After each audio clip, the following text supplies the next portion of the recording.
Hola a tots i totes! Avui parlarem de talent i de com valorar-lo sense biaixos, ja que segur que esteu d'acord que el talent no té gènere. En el moment de les avaluacions de rendiment i en les entrevistes de seguiment són moments claus on els biaixos intervenen de manera inconscient i poden limitar la promoció de les dones. Veurem com combatre'ls. I també entrevistarem a Babel, la nostra empresa Woman Approved d'avui, que tenen grans resultats en el seu sistema d'avaluacions que ens compartiran. Comencem? Comencem!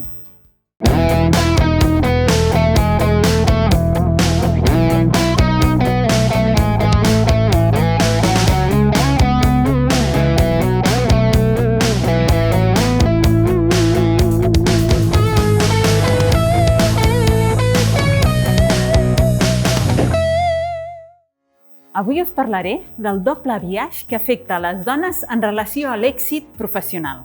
Heu sentit alguna vegada algú dient allò de «He tingut caps dolents, però la pitjor va ser una dona»? Doncs jo sí, i més d'una vegada. Creieu que és una percepció objectiva? O creieu que les dones amb responsabilitat són més dolentes?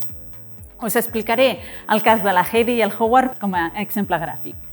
El 2003, un professor de la Universitat de Colúmbia va fer un experiment entre els seus estudiants de MBA.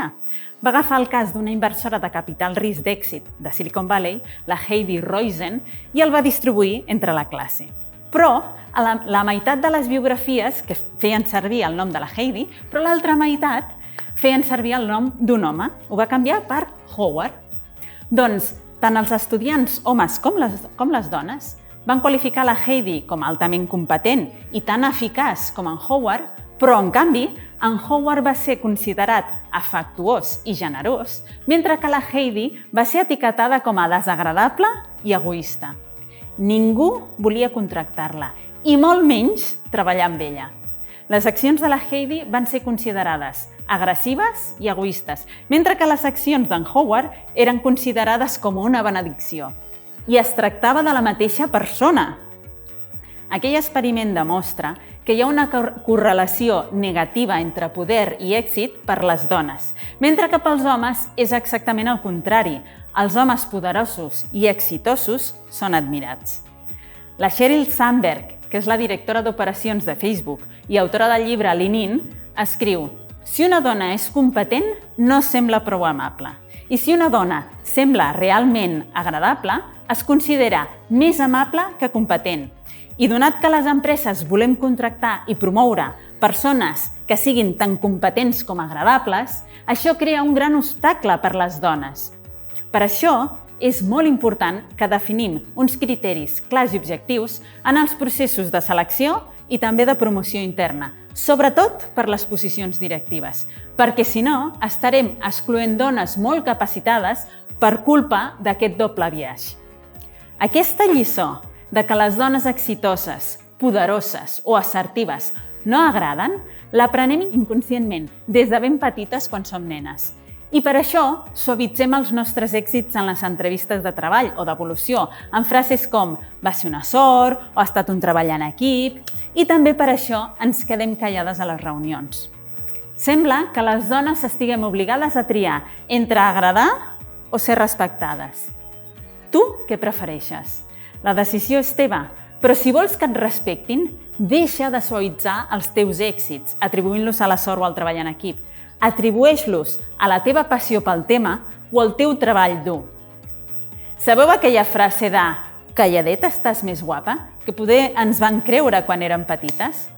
Doncs potser estàs més guapa, però calladeta no hi ha manera de triomfar. Voleu saber com trencar amb aquesta creença? Com evitar aquest doble biaix? Doncs us ho explicarà la Laia després de l'entrevista amb Babel, la nostra empresa Woman Approved d'avui, que està aconseguint normalitzar l'èxit de les dones a la seva companyia.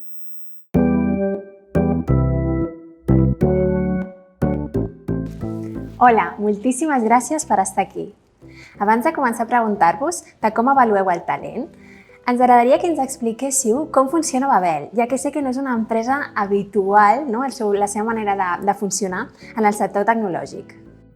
Doncs mira, Laia, la veritat és que Babel és una empresa molt diferent de la resta de consultores tecnològiques. Tenim moltes coses que són diferents, però hi ha dos aspectes que són superrellevants. El primer és el model societari de la companyia. El 70% de la propietat de Babel està en mans dels seus empleats, vale? I això fa que l'enfoc i la satisfacció que té la gent de treballar a la companyia doncs, ens determina com una empresa molt diferent. Ser soci és una cosa molt rentable, perquè aquesta companyia és molt rentable, però no tothom pot ser soci de la companyia. Com anomenem els socis? Doncs anualment es defineix un número màxim de persones que poden ser socis i entre tota la resta de socis es fa una votació, els responsables nominen a uns quants companys, es fa una votació entre tota la resta de socis, es fa com una campanya política, igual que es pot fer a la política, i et van trucant companys, mira, doncs aquesta persona és així, és això, d'alguna manera, per aconseguir aquestes votacions de la resta. Com cal ser per ser soci? Doncs per ser soci de la companyia el que cal ser és, a part de ser un gran professional i aportar molt valor a la companyia, perquè això és l'important, també ha de tenir, és molt important només, també els valors. Dintre de la companyia és una companyia amb molta transparència, molta honestitat, molt de companyerisme i molt d'esperit en equip, molt d'esperit col·laboratiu. Les persones que són sòcies han de tenir també aquests soft skills per poder ser candidats a ser-ho. Entre tots es fan les votacions i llavors són els socis pel següent any. Això fa que aquest és un primer aspecte. El segon aspecte quin és? El segon aspecte és que Babel també és una companyia solidària amb els seus treballadors. Tenim el que diem un bonus solidari. I què és això? Doncs els beneficis que genera la companyia, una part és per la part de reserves, una altra part és per la part societària, diguem-ne, i l'altra part és per beneficis de la companyia. Doncs aquests beneficis mensualment es distribueixen entre tots els treballadors, independentment de la seva categoria professional, com a bonus solidari. Això també fa, què és el que fa? Doncs els dos aspectes fan que tothom dintre de la companyia i tots els treballadors treballa amb un esperit molt col·laboratiu i pel bé comú, no per una cosa personal, perquè al final els beneficis es reparteixen entre tots, per tant, és igual si ho guanyo jo o si ho guanya el del costat. Quants homes i dones treballen a la vostra companyia i quants ho fan en càrrecs directius? Doncs mira, una cosa bastant curiosa és que en càrrecs directius a Babel estem bastant per sobre de la mitja del mercat en les tecnològiques. A Babel hi ha 7 direccions d'operacions i de les 7 direccions d'operacions, 4 som dones. Barcelona, Madrid, Portugal i Casablanca. I a Barcelona, doncs el 50% també de l'equip directiu també són dones. O sigui que, no obstant, som 1.500 persones a Babel en general i només el 30% són dones. I a què és degut? Doncs és degut a el que passa també a la majoria de les empreses tecnològiques, i és que encara hem de fer molt per promocionar totes les carreres STEM i, per tant, no hi ha suficients dones per poder abordar. No obstant, dintre de Babel, per això que comentava abans del model empresarial, societari i del bonus solidari, i que, per tant, tothom treballa pel benefici de l'empresa i del bé comú, i que també som una empresa molt flexible, això fa que realment en els càrrecs directius hi hagi una majoria bastant considerable de dones, encara que dintre de l'empresa el número de dones no és un número tan significatiu.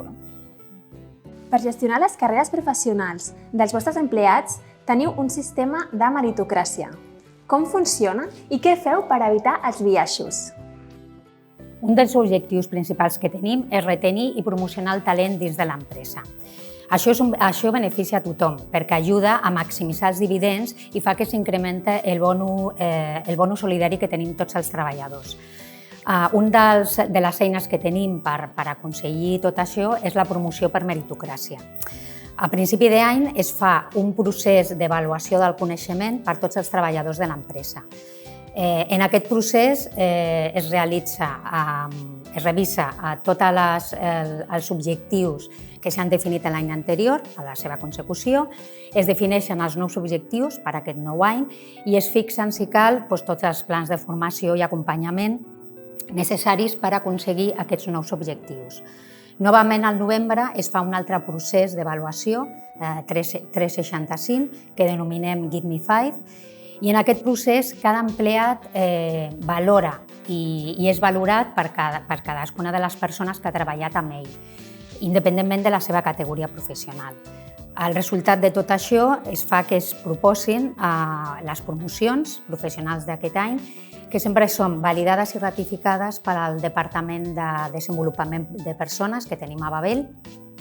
I aquest departament vetlla perquè aquestes promocions siguin justes i es facin basant en el desenvolupament professional que ha tingut la persona. Donat que totes les valoracions són molt objectives, no es dona cap biaix. I a nivell de salaris, com ho feu per assegurar-vos de que no hi hagi bretxa? A Babel no hi ha bretxa salarial i t'explico per què. Tenim unes taules salarials per categoria professional i aquestes taules són públiques i les coneix tothom en l'empresa. És a dir, que tothom a Babel coneix la categoria professional i el salari que té cada empleat. I si té alguna promoció, doncs també coneix el sou que tindrà. Quan fem una incorporació a Babel, amb el seu perfil professional i la seva experiència del candidat, se li assigna una categoria professional i se li comunica el seu sou. Aquest procediment és el que se segueix també per les promocions professionals dintre de l'empresa. És a dir, que si tu quan es fa la teva avaluació anual té com resultat un canvi de categoria professional, doncs aquest canvi de categoria es consulta a les taules, té assignat un sou i se comunica aquest sou. I a més, com hem comentat abans, totes aquestes promocions són revisades per al Departament de Desenvolupament de Persones i així assegura l'equitat i que no es pugui produir cap tipus de biaix degut al gènere. Moltes gràcies, Isabel i Carmen. Tenir un sistema eficient no és senzill, així que enhorabona pels resultats. I Laia, què podem fer les dones per posar-nos en valor a les sessions d'avaluació? A les dones en general ens costa vendre'ns, ens costa parlar dels nostres èxits, del que hem assolit. El primer de tot és perdre la por a parlar del que hem aconseguit. Solem pensar que això és ser presumptuós, egocèntric, és presumir, però no. És que si tu no expliques el que has fet, ningú ho farà per tu. Cal desterrar el mite de que la bona feina parla per si sola, no? Ja que això no és així. Tenim tanta informació al nostre voltant que és necessari que fem una comunicació expressa per posar-nos en valor i deixem de suavitzar els nostres èxits. No es tracta de parlar de tu, sinó de la teva feina, dels fets més objectius possibles. Parla de fets objectius i això et donarà molta més seguretat.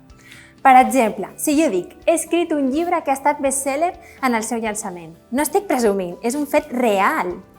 És important parlar-ne clar, sense desmereixer-nos, i deixar d'utilitzar plurals impersonals per feines que has fet o contribuït directament tu, no? Allò de s'ha creat, s'ha treballat en...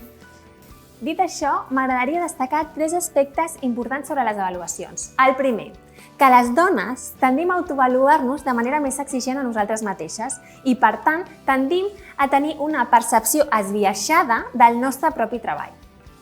De fet, un estudi de la Universitat de Cornell va concloure que els homes sobreestimen les seves capacitats mentre que les dones les infravaloren. I a més, com els biaixos també afecten a les dones, a l'hora d'avaluar a altres dones també es tendeixen a tenir resultats molt més baixos. Així que alerta amb els biaixos que ens afecten a tots i totes.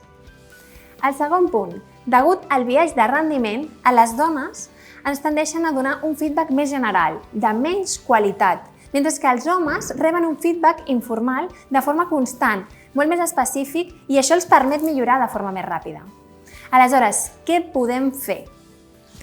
No esperis a l'avaluació anual per explicar tot el que estàs fent i pregunta el feedback d'una manera habitual. Fes-ho de forma recurrent, per exemple, a les reunions de seguiment que tinguis amb els teus responsables. També porta un document de control, un document on apuntis tots els teus reptes que has anat assolint. Ja que què passa? Que tendim a oblidar el que hem fet últim i ens en recordem només del més recent. Per això que si ho vas registrant és molt més fàcil que ho tinguis a mà i tinguis més fets per constatar. I aquestes sessions d'avaluació, a part de repassar tots els teus assoliments, pregunta també solucions concretes en els punts de millora. Que no quedi com un comentari superficial. Pregunta de quina manera ho pots fer millor. Per últim, demana el que vols aconseguir. No desaprofitis les oportunitats per traslladar allò que realment desitges, ja que, com hem vist amb els altres capítols, la telepatia no existeix. Si no expresses les teves ambicions professionals, és complicat que aquestes es puguin fer realitat. En resum, confia en les teves qualitats i comunica-les sense por. Tingues ben clar quins són els teus assoliments per recordar aquests en fets objectius. Demana feedback concret i trasllada el que vols aconseguir perquè ho sàpiguen. La frase d'avui és: si jo no em venc, estic venuda.